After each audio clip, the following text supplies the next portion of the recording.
बताओ कितने रुपये चाहिए तुम्हें?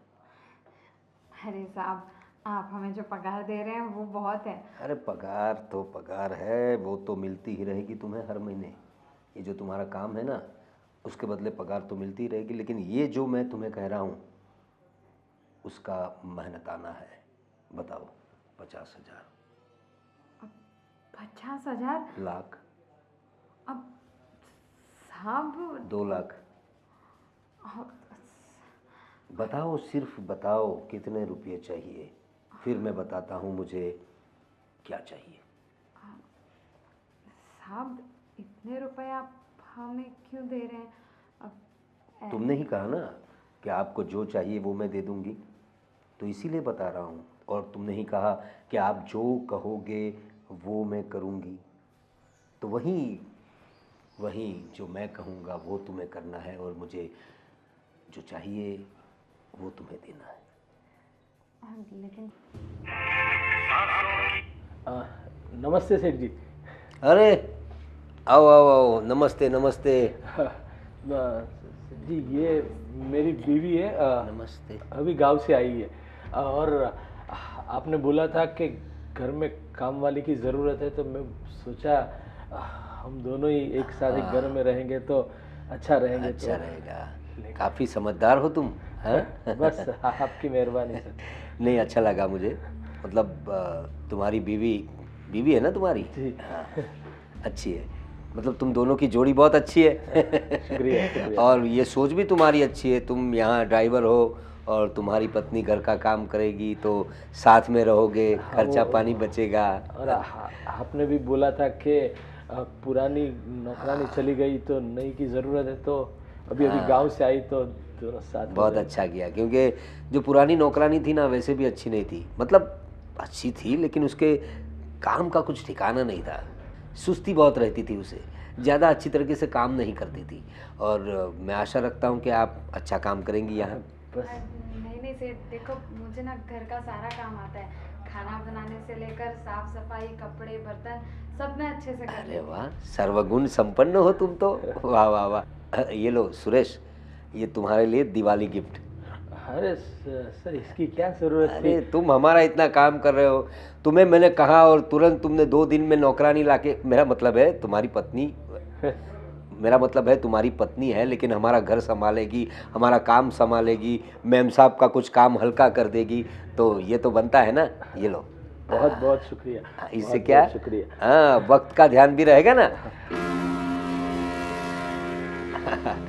सुरेश, अब तुम जाओ, गाड़ी जरा देख लो, ठीक है? उसमें डीजल वीजल सब बरोबर है ना? हमें निकलना है अभी थोड़ी देर में। हाँ ठीक। ठीक है। और आप मैन साहब। हाँ, मैं उससे बात कर लेता हूँ। हाँ, हाँ, तुम मैं गाड़ी रेडी करता हूँ। हाँ, रेडी करो करो। मेड आई है। अरे आओ आओ, बैठो बैठो। बैठो ना तुम। बैठो ना। अरे नहीं नहीं मैम साहब, आपके सामने हम थोड़ी ना बैठ सकते। अरे क्यों नहीं बैठ सकते? बैठो बैठो बैठो। हमारे ऐसे ख्यालात नहीं है। हम नौकरों को भी अपने घर के सदस्य ही मानते हैं, और तुम तो वैसे घर के सदस्य ही दिख रही हो। हाँ? एक काम करो ना तुम, वो चाय बनाई मेरे लिए? हाँ बनाती हूँ, रुको ना मैं कुछ अरे वो तो मैं देख लूँगा, क्या मतलब क्या क्वेश्चंस करने हैं वो मैं बात कर लूँगा ना। तुम चाय बनाओ मेरे लिए। साहब मैं बना दूँ? अरे नहीं नहीं, अभी तो तुम पहला दिन है तुम्हारा। हाँ, बैठो तुम जरा। बैठो। हाँ बैठो बैठो, आराम से बैठो। मैं तुम तो चाय पहले लेके भी आओ। चाय लाती हूँ। हाँ, ठीक है, हाँ, ठीक है। आज का दिन मेम साहब के हाथ की चाय पियो, और कल से देखना मुझे ऐसी ही चाय चाहिए, समझी ना तुम? और क्या क्या आता है तुम्हें? मेरा मतलब है सभी काम अच्छी तरीके से कर लेती हो ना? जी साहब, सारे काम आते हैं मुझे। अच्छा, जो बोलूँगा वो सभी करेंगी आप? जी साहब, हम तो इस घर में आए इसलिए कि आप जो बोलो वो काम कर पाए। हाँ, बस हमें ऐसी ही चाहिए थी, मतलब मेड जो हम बोले वो करे, हाँ, हमारा घर संभाले। मेरा मतलब है घर का कामकाज संभाले, मैम साहब का ध्यान रखे। जी साहब, आप बिल्कुल चिंता मत कीजिए। हम आपको कोई तकलीफ़ नहीं आने देंगे। आपको जो भी काम करवाना रहेगा आप बस बोल दीजिएगा, क्योंकि शुरुआत में पता नहीं चलता ना कि क्या क्या काम है। तो अगर हमसे कोई काम छूट जाए तो आप बस एक बार बता अरे दीजिएगा। कोई बात नहीं, तुमने इतना बोल दिया बहुत हो गया। वैसे तुम्हारा नाम क्या है? आप कविता। अरे वाह, कविता, पढ़ने को दिल कर गया। मेरा मतलब कविता पढ़ने का शौक है मुझे, इसलिए मुंह से निकल गया। अच्छा नाम है, अच्छा नाम है। आशा रखता हूँ तुम्हारा काम भी अच्छा हो। अरे अरे आपको शीतल, रेडी वगैरह होना है कि नहीं? कितना टाइम हो गया, जरा देखिए। ऑफिस में जाना है क्या? हाँ वो चाय बन गई? हाँ बन गई है। आप जल्दी से रेडी हो जाइए, मैं आपको देती हूँ, आप फिर निकलिए, बहुत लेट हो गया है। बाकी क्वेश्चंस मैं पूछ लेती हूँ कविता से। ठीक है, ठीक है। चलो कविता, मालकिन से अच्छी तरीके से समझ लो जो करना है काम। आओ कविता, देखो अब से ये पूरा काम तुम्हें करना है। और है ना, तुम्हारे जो ये सर है ना, वो बहुत बहुत ज़्यादा चूजी, मीन्स उनको पूरा क्लीनिनेस चाहिए होता है। तो तुम्हें इस बात का बिल्कुल ध्यान रखना। अब ये किचन है और वॉशिंग मशीन उस तरफ रखा हुआ है, ठीक है? जी मैम साहब। और बर्तन बर्तन तुम यहाँ पे कर लेना। जी मैम साहब। और मैम साहब, आप रूम वगैरह कहाँ पर है? रूम वगैरह यहीं पे है, इस साइड है, लेफ्ट हैंड साइड पे है। और तुम्हारे रूम, तुम्हारे लिए रूम हम लोग यहाँ पे दे देंगे, चलेगा ना उस साइड? अरे मैम साहब, मैं तो अपने रूम की बातें नहीं कर रही थी। मुझे तो लगा कि मतलब ऐसे नौकर लोग तो किचन में सो जाते हैं तो अरे ऐसे कैसे, तुम्हें पहले ही बताया ना, यहाँ पे तुम ये नौकर वगैरह हो ये सब बातें भूल जाओ। अब तुम इस घर के मेंबर हो, ठीक है? आपका बहुत बहुत शुक्रिया मैम साहब, आपने हमको काम दिया। अब हम दोनों पति पत्नी साथ में भी रह पाएंगे और काम का काम भी हो जाएगा। बिल्कुल। और मैं ये कह रही थी कि देखो तुम्हारे ये जो सर है ना, वो बहुत ज़्यादा किरकिर करते, तो उनकी बात का बुरा मत मानना, क्योंकि बाकी की काम वाली अभी पता नहीं उनके किरकिर की वजह से शायद से काम छोड़कर चली गई हैं। जी मैम साहब, आप बिल्कुल चिंता मत कीजिए। हम आपको और सेठ को दोनों को एकदम खुश रखेंगे। बस दैट्स इट। तो फिर काम स्टार्ट करें? जी मैम साहब, ये हाँ। किचन अरे सुरेश, हो गया सब रेडी? अरे हाँ रेडी है सर जी। हाँ तो निकलते हैं, लेकिन हाँ तुमसे ये कहना था कि तुम्हारी पत्नी जो है ना, कविता, हाँ कविता नाम है ना उसका, होशियार है काम में वैसे? बस वो क्या था सर के गांव में तो सब घर का काम होता ही है। हाँ हाँ। तो बहुत अच्छी तरीके से सब काम करती है घर पे। तुमने हमारा बोझ हल्का कर दिया। एक्चुअली पुरानी जो मेड थी ना, वो काम तो करती थी लेकिन उसका काम में ध्यान नहीं था, ज़्यादातर मोबाइल में रहती थी। तो पता नहीं किस किस के फ़ोन आते थे उसे। वो चरित्र की भी अच्छी नहीं थी, इस वजह से हम लोग परेशान हो गए थे, इसका क्या करें। तो हम लोग मतलब तुम्हारी मैम साहब और मैं सोच रहे थे कि अब ऐसी मेड कौन सी मिलेगी जो अपने घर जैसी हो। जी। और तुमने तो हमारा काम हल्का कर दिया। बस मैं घर पे आया और मैम साहब किसी से बात कर रही थी तो पता चला कि आपको भी ज़रूरत है घर पे, और मेरा भी बीबी को इधर शहर में लाने की सोच ही रहा था। चलो एक साथ दोनों काम भी हो जाए और अच्छे खासे आप सब लोग के साथ रहने का मौका मिले तो। नहीं ये बात तो है तुम्हारी, और यही तो बात होती है। जी। तुम हमारे परिवार के सदस्य की तरह हो, सिर्फ ड्राइवर नहीं हो। जी, तो जी। तुमने मालकिन की बात सुनकर तुमने दिमाग लगाया कि यहाँ क्या हो सकता है और अपनी पत्नी को ले आए। बहुत अच्छा, चलो निकलते हैं अभी। चलिए सर। बहुत सुंदर है मैडम सब कुछ। मैडम बाकी सब तो ठीक है, लेकिन आपके बच्चे हॉस्टल में पढ़ते हैं क्या? एक्चुअली मुझे अभी तक बच्चे नहीं हुए। आई मीन सब कुछ है हमारे पास, सारे सुख है, किसी चीज़ की कमी नहीं है, लेकिन पता नहीं क्यों भगवान ने मुझे बच्चों के सुख से वंचित रखा है। हाँ नहीं साहब, माफ़ करना, मुझे पता नहीं था। अब लेकिन आप दोनों की शादी को कितना टाइम हुआ? 10 साल हो गए, इसीलिए तो पता नहीं कहाँ कमी रह गई है। तो आपने दवा वगैरह नहीं करवाई? सब कुछ किया है, लेकिन ये है ना, ये दवा वगैरह में बिलीव नहीं करते। इन्हें चाहिए सब कुछ नेचुरली हो। और नेचुरली के इंतज़ार में 10 साल हो गए कब पता भी नहीं चला। मैम साहब आप चिंता मत करो। अब देखो, जो किस्मत में लिखा होता है ना वो होकर ही रहता है। और अगर आपकी किस्मत में बच्चों का सुख लिखा होगा ना तो वो अपने समय पर अपने आप हो जाएगा। आप बस यही आस है, जल्दी से जल्दी हो जाए। वैसे तुम्हारी शादी को कितने साल हुए? अरे हमारी शादी को तो अभी 6 महीने ही हुए हैं। ओह अच्छा। और हम गांव में ही रह रहे थे अभी तक, तो अब हम यहाँ पर आए हैं। आप चिंता मत कीजिए मैम साहब, आप सारी चिंताएं छोड़ दीजिए और मुझे बता दीजिए कि मेरा जो आप रूम बता रहे थे वो कहाँ पर है। अरे हाँ चलो, यहीं पे पास में, ये लो, ये वाला जो कमरा है ना।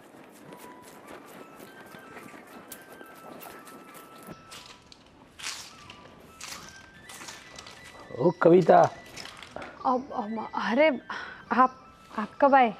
बस जस्ट अभी आया, पर तू तो काम में इतनी व्यस्त हो गई, मैं आया वो दिखाई भी नहीं दिया। हाँ वो पहला दिन है ना काम का, तो मैंने सोचा कि जल्दी जल्दी से सब काम अच्छे से कर देती हूँ ताकि सेठ को और मैम साहब को दोनों को बहुत अच्छा लगे। जी बिल्कुल, और हमारे मैम तो बहुत अच्छी है, सब मेरा भी इतना ख्याल रखती है, वो हमारे साहब भी इतने अच्छी तरीके से ख्याल रखते। तू एकदम मन लगा के काम करेगी ना तो तुझे भी बहुत अच्छा लगेगा इधर काम करना। और एक तो वही प्रॉब्लम थी कि इतने बड़े शहर में हम आए, रहेंगे कहाँ, कैसे गुजारा होगा, लेकिन आते ही तुम्हें भी नौकरी मिल गई, तुम्हें भी काम मिल गया, मेरा भी काम हो गया, तो बस भगवान की कृपा ऐसे ही हमारे ऊपर बनी रहे। हाँ बिल्कुल सही कह रहे हैं आप। और सच में मैंने भी मैम साहब से बातें की ना, मुझे बहुत अच्छा लगा। लेकिन कैसा है ना, बेचारे सब कुछ है उनके पास, लेकिन 10 साल हो गए उनके बच्चे ही नहीं हैं। हाँ, बहुत वो दुखी तो थी मैम साहब भी। वो तो है, पर क्या करे, वो तो सब भगवान की मेहरबानी होगी तभी कुछ हो पाएगा, वरना तो हाँ क्या कर सकते हैं हम। पर दिल की बहुत अच्छी है मैन साहब, मैं जब भी देर से आऊँ तो तुरंत पूछती है, सुरेश तुमने खाना खाया? है अभी खाना मैं दे दूँ? बहुत ख्याल रखती है, बहुत अच्छी मैम साहब है हमारी, और सबका ख्याल रखती है। बस तू भी इतना अच्छा मन लगा कर काम कर, और रहने का भी हमारी ऊपर वाली रूम में अपना हो जाएगा तो हाँ, अच्छा रहेगा। वो कोई बताया टेंशन- मुझे मैम साहब ने कि यहाँ पर आपको रसोई में सोने की ज़रूरत नहीं है, हमारे लिए अलग से रूम कर रहे हैं। जल्दी से अच्छा सेट हो जाए तो गाँव से 1-2 दफ़ा मम्मी पापा को भी बुला ले तो अच्छा रहेगा, इधर उसको भी सुकून मिलेगा। चलो बच्चे शहर में अच्छे से काम तो कर रहे हैं ऐसा। बिल्कुल सही कह रहे हैं आप चलिए चलिए, अब देर हो रही है, मैं काम खत्म हाँ कर हाँ, आप लेती हूँ। काम खत्म करो, मैं साहब को पूछ लूँ कुछ काम हो तो। ठीक है, ठीक। करो करो।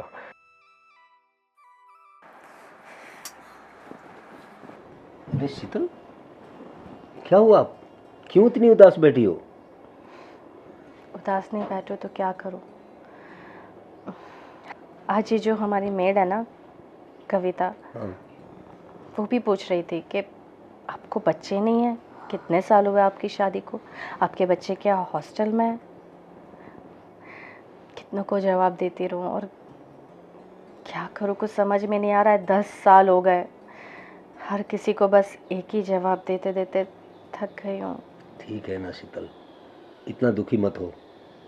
देखो, भगवान ने जो चाहा वही हो रहा है, और आशा है अपनी, और तुम उदास मत हो, अभी भी वक्त है हमारे पास। 10 साल हो गए तो क्या हुआ शादी को? ये 10 साल तो हमने एंजॉय तो किए ना। कुछ सालों से हमें लग रहा है कि हमें बच्चा होना चाहिए, नहीं हो रहा है तो क्या हुआ? हम एक दूसरे से प्यार तो करते हैं ना, हमारे प्यार में तो कोई कमी नहीं आई ना। और रही बच्चे की बात, तो हम किसी और अच्छे डॉक्टर को दिखाएंगे। कितने डॉक्टर को दिखाएंगे आखिर हम, और कितनी मन्नतें रखेंगे। मैं जानती हूँ तुम भले हंसते हो ऊपर से, लेकिन अंदर अंदर जो तुम्हें फील होता है, तुम भी कितने डेस्परेट हो बच्चे के लिए, पता है, और कितना वेट करेंगे। क्यों ना हम बच्चा अडॉप्ट कर लें। अरे नहीं नहीं, अभी हमारी इतनी उम्र भी नहीं हुई है, वक्त है हमारे पास, और अभी तो टेक्नोलॉजी भी बहुत आगे बढ़ गई है ना। और मेडिकल साइंस ने बहुत तरक्की कर ली है। तुम फिक्र मत करो, देखता हूँ मैं। हाँ, किसी अच्छे डॉक्टर को कंसल्ट करते हैं, उनके सलाह सूचन के मुताबिक हम आगे बढ़ेंगे और तुम माँ बनोगी, बिल्कुल बनोगी। चलो अब हंस दो। मैं जानती हूँ तुम्हें नेचुरली बच्चा चाहिए था और मैं तुम्हें वो भी नहीं दे पाई। तुम मुझे कितना प्यार करते हो, मैं तुम्हें एक बच्चा भी नहीं दे पा रही हूँ। कोई बात नहीं, तुम भी मुझे प्यार करती हो ना, हमारे लिए इतना ही बहुत है। बच्चा आएगा तो और ज़्यादा प्यार करने लगेंगे एक दूसरे को, और हमारा प्यार बट भी जाएगा बच्चे में। तो तुम बिल्कुल फिक्र मत करो, ठीक है। और हाँ, ये जो नई मेड आई है कविता, उसका काम कैसा है वैसे? अच्छी लग रही है, मतलब काम वगैरह होशियार तो काफ़ी है वो, मुझे लग रहा है वो सब कुछ कर लेगी अच्छे से। कविता, साहब आप डर गई? वो मैं इतना डरावना लगता हूँ? अरे नहीं नहीं साहब, ऐसा नहीं है। वो आप अचानक से आ गए ना, इसलिए हम थोड़े चौंक गए और कुछ नहीं। अब बोलिए ना साहब, आपको कुछ चाहिए? हाँ चाहिए तो सही, दे पाओगी? हाँ हाँ बिल्कुल, क्यों नहीं साहब। देखिए, हम ना सब कुछ कर सकते हैं, आपको पहले ही बताया था ना। आप खाली बोलिए एक बार, हम आपको तुरंत के तुरंत दे देंगे। सब कुछ कर सकती हो ना? जी। तो जो बोला है मुँह कर तो नहीं जाओगी? नहीं नहीं साहब, हम तो आए ही इस घर में आपके लिए हैं, तो देखो, जो चीज़ मैं तुमसे मांगने वाला हूँ ना, उसके लिए मैं तुम्हें पैसे भी दे सकता हूँ। बताओ कितने रुपये चाहिए तुम्हें? अरे साहब, आप हमें जो पगार दे रहे हैं वो बहुत है। अरे पगार तो पगार है, वो तो मिलती ही रहेगी तुम्हें हर महीने। ये जो तुम्हारा काम है ना, उसके बदले पगार तो मिलती ही रहेगी। लेकिन ये जो मैं तुम्हें कह रहा हूँ, उसका मेहनताना है। बताओ, 50,000? 50,000? लाख? अब साहब 2 लाख? अ, बताओ, सिर्फ बताओ कितने रुपये चाहिए, फिर मैं बताता हूँ मुझे क्या चाहिए। साहब इतने रुपए आप हमें क्यों दे रहे हैं? अब तुमने ही कहा ना कि आपको जो चाहिए वो मैं दे दूंगी, तो इसीलिए बता रहा हूँ। और तुमने ही कहा कि आप जो कहोगे वो मैं करूँगी, तो वही वही जो मैं कहूँगा वो तुम्हें करना है, और मुझे जो चाहिए वो तुम्हें देना है। लेकिन साहब क्या क्या क्या करना होगा मुझे? क्या चाहिए आपको हमसे? अभी भी नहीं समझी? मुझे लगा कविता तुम तो बहुत होशियार हो, इशारों को समझ जाओगी। लेकिन तुम थोड़ी लेकिन तुम थोड़ी बुद्धू लग रही हो, या फिर बुद्धू होने का नाटक कर रही हो। सोचो, इतने इतने रुपये तुम्हें कोई एकदम से क्यों दे देगा? हुँ? कुछ तो बात है तुम में, जो मुझे तुम्हें इतने पैसे देने पे मजबूर कर रही है। समझ गई? साहब अब क्या क्या कहना चाह रहे हैं आप? अब जो हो वो मुझे साफ साफ बताइए। अब देखिए साहब, हम ऐसी वैसी लड़की नहीं है, हम आपको बता रहे हैं। अगर आप ऐसा कुछ सोच रहे हैं तो हम वैसी लड़की नहीं है साहब। समझ गई, अब तुम समझी। देखो, वैसे जो मैं तुमसे मांगने वाला हूँ ना, वो मेरे अपने लिए कुछ नहीं चाहिए मुझे। जो तुम समझी हो वो सही तरीके से समझी, लेकिन मुझे जो चाहिए ना वो मेरे लिए नहीं, तुम्हारी मेम साहब के लिए चाहिए। यानी मुझे एक बच्चा चाहिए।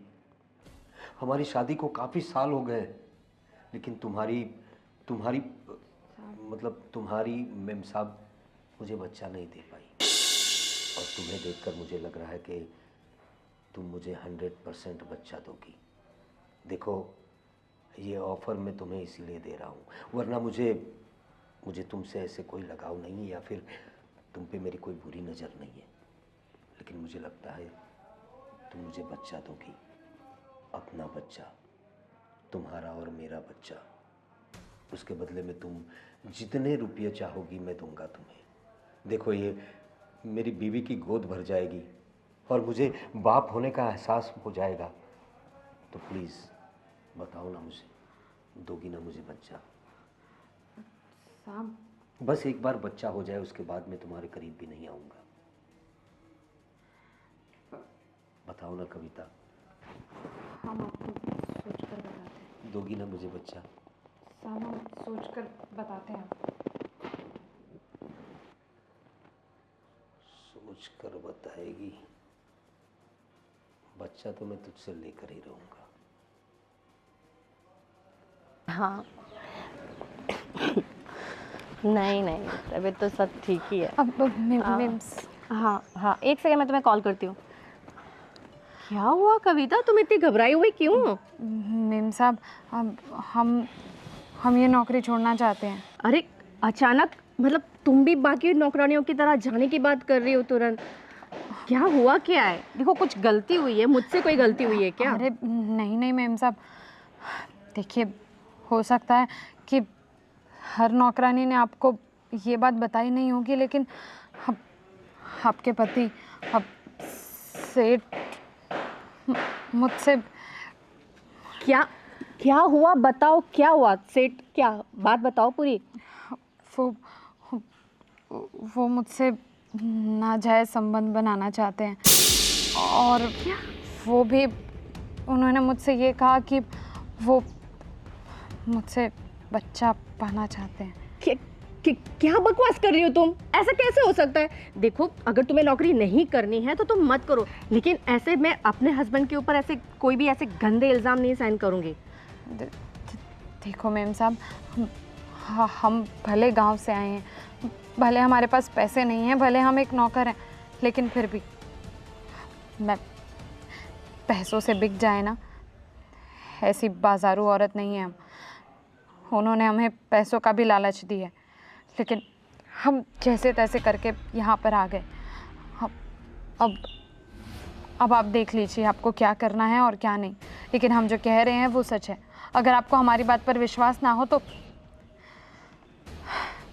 आपको, आपके सामने हम अपने पति की कसम भी खा कर कह सकते हैं, और हम जैसी औरतों के लिए उसके पति क्या मायने रखते हैं ये तो आप समझ ही सकते होंगे। सोच भी नहीं सकती थी ये इतनी गिरी हुई हरकत करेंगे।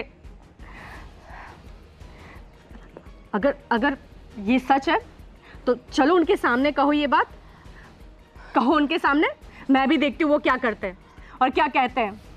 इतना भरोसा किया, अगर तुम सच कह रही हो ना, तुम सच कह रही हो कि मैं नहीं छोड़ूंगी उनको। चलो चलो तुम। अरे वाह, आओ बैठो।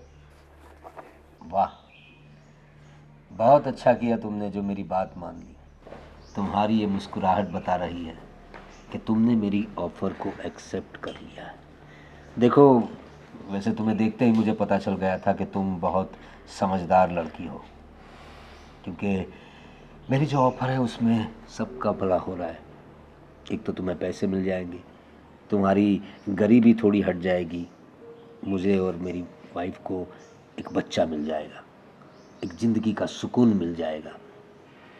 तो बताओ कितने में डील डन करें? साहब जितने आप चाहें। अरे जितने आप चाहें मतलब, देखो जब तक बच्चा ना हो जाए तुम्हें मेरे साथ, समझ तो रही हो ना, तो उसके लिए तुम्हें मेरे पास आना पड़ेगा, मैं जो कहूँगा वो करना पड़ेगा, ठीक है? हाँ साहब, हम समझ गए कि हमें क्या करना है। हम इस काम के लिए तैयार हैं। गुड, मुझे तुमसे यही उम्मीद थी। अब पैसे भी बता दो, तुम कहो तो मैं ब्लैंक चेक दे दूंगा तुम्हें, जितनी रकम भरनी हो भर देना। ठीक है साहब, जैसा आप चाहें। और इस बात की किसी को भनक भी नहीं लगेगी। जी, इसीलिए तो आज मेम साहब घर पे नहीं है, इसीलिए हम आपके पास आए। और सुरेश भी नहीं है, उसे मैंने भेज दिया एक काम से, तो गाड़ी लेके गया है वो। तो मौका आज अच्छा है, बच्चे की तैयारी आज से ही शुरू कर दें। ठीक है। चले। शीतल, तुम तो अपनी सहेली के साथ गई थी ना शॉपिंग के लिए। हाँ जाने वाली थी, लेकिन मैं कुछ भूल गई थी घर पर। क्या भूल गई थी? ये अरे ये क्या कर रही हो शीतल? मैं तुम्हारा पति हूँ। पति? तुम पति नहीं, तुम राक्षस हो, तुम हैवान हो। अरे क्या बोल रही हो? आज मुझे पता चला कि हमारे घर पर कामवालियां क्यों नहीं रहती थी, क्यों वो कोई भी बहाना कर कर भाग जाती थी। क्योंकि तुम जो अपनी ये ठड़की नजर है ना, ठड़की नजर, पता नहीं क्या क्या करते होगे उनके साथ। मुझे 10 साल से बच्चे नहीं हो रहे थे, मुझे दया आती थी तुम पर कि मैं तुम्हें ये बात नहीं बताऊं, लेकिन तुम्हें भी ये बात पता है कि हमें बच्चे क्यों नहीं हो रहे हैं। कमी मुझ में नहीं, तुम में है। तुम नामर्द हो और अपनी नामर्दानगी छुपाने के लिए लोगों को, मैंने सोचा भी नहीं था। मन तो करता है तुम्हें मार दूं जान से। क्यों किया मेरे साथ ऐसा, क्यों किया? देखो, मैंने तो सिर्फ अपने बच्चे के लिए, तुम्हारे लिए मैंने इसे कहा था। बकवास बंद करो। बच्चे के लिए और मेरे लिए नहीं, तुम अपनी हवस मिटाने के लिए सबके साथ ये कर रहे हो। पता नहीं, ना जाने घर की काम वालियां तो छोड़ो, तुमने पता नहीं बाहर क्या क्या गुल खिलाए होंगे, यही बच्चे का नाटक लेकर, बच्चे की बात लेकर। तुम्हें जरा भी शर्म नहीं आई? कितना कुछ सहा है मैंने इन 10 सालों में, सिर्फ और सिर्फ तुम्हारे लिए। देखो शीतल, जो कुछ हुआ, मैंने तो बस इसे पूछो ना, मैंने बच्चे के लिए सब कुछ किया था। और तुम्हें किसने बताया सब? किसने बताया? मैंने अपनी कानों से सुना है, और कविता ने भी मुझे बताई सारी बातें कि तुम मुझे पैसों का लालच देके ये सब कर रहे थे। कितने गिरे हुए हो तुम। मुझे तुम्हारे साथ नहीं रहना, और मैं सबको अब बताऊंगी। मैं तुम्हारी इज्जत बचा रही थी और अपने पे इल्जाम ले रही थी। सब मुझे कह रहे थे कि मुझे बच्चे नहीं हो रहे, लेकिन तुम्हारी इज्जत बचाने के लिए मैंने किसी को ये बात नहीं बताई। देखो शीतल, कि तुम ना मर दो, चले जाओ यहाँ से। देखो, मैं तुम्हें बहुत प्यार करता हूँ। चले जाओ, मैं तुम्हारे साथ 1 मिनट भी नहीं रह सकती हूँ, तुम जैसे गिरे हुए आदमी के साथ।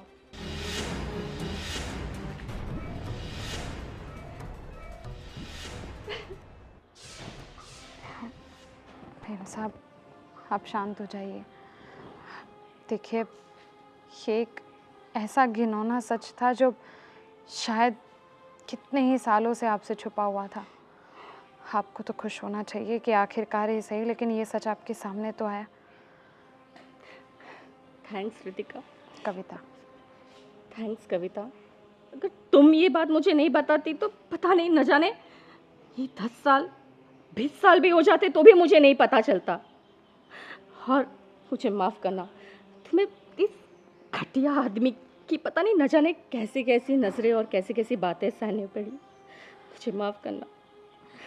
और रही मेरी किस्मत की बात, ये तो अच्छा है कि मुझे जल्दी पता चल गया, वरना पता नहीं और कितने सालों तक ये मेरी आंखों में ऐसे ही धूल झोंकता रहता और कितनी औरतों के साथ क्या क्या करता रहता।